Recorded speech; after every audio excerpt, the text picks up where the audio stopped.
ഗാർഹിക പ്രശ്നങ്ങൾ മൂലമുള്ള അതിക്രമങ്ങൾ വർദ്ധിക്കുകയാണ്. കാസർഗോഡ് പാത്രം കഴുകിക്കൊണ്ടിരുന്ന ഭാര്യയെ ആസിഡ് ഒഴിച്ച് കൊല്ലാൻ ശ്രമം. ബെഡെടുക്ക ചെമ്പക്കാടിലെ വാവടുക്കം സ്വദേശിനി ജാനകിക്ക് നേരെയാണ് ആസിഡ് ആക്രമണമുണ്ടായത്.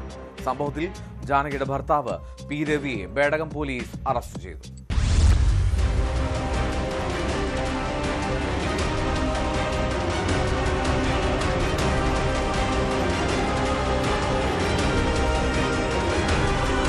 പാത്രം കഴുകുകയായിരുന്ന ഭാര്യയെ ആസിഡ് ഒഴിച്ചു കൊല്ലാൻ ശ്രമിച്ചുവെന്നാണ് കേസ്. ബേഡടുക്ക ചെമ്പക്കാടിലെ വാവടുക്കം സ്വദേശിനി പി ജാനകിക്ക് നേരെയാണ് ആസിഡ് ആക്രമണം ഉണ്ടായത്. ഇവരുടെ ഭർത്താവ് വാവടുക്കം സ്വദേശി പി രവിയെ ബേഡകം SI സുരേഷ് അറസ്റ്റ് ചെയ്തു. വിവരമറിഞ്ഞ സ്ഥലത്തെത്തിയ ജാനകിയുടെ സഹോദരിയുടെ മകൻ ചെമ്പക്കാടിലെ സുരേഷ് ബാബുവിനും ആസിഡ് ആക്രമണത്തിൽ പരിക്കേറ്റിട്ടുണ്ട്.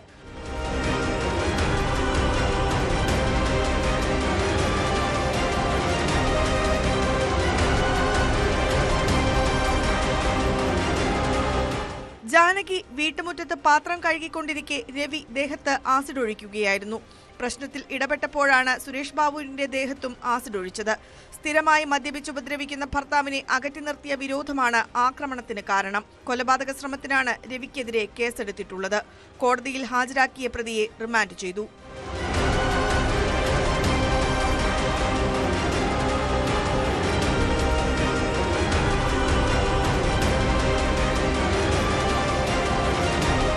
ന്യൂസ് 18 കാസർഗോഡ്.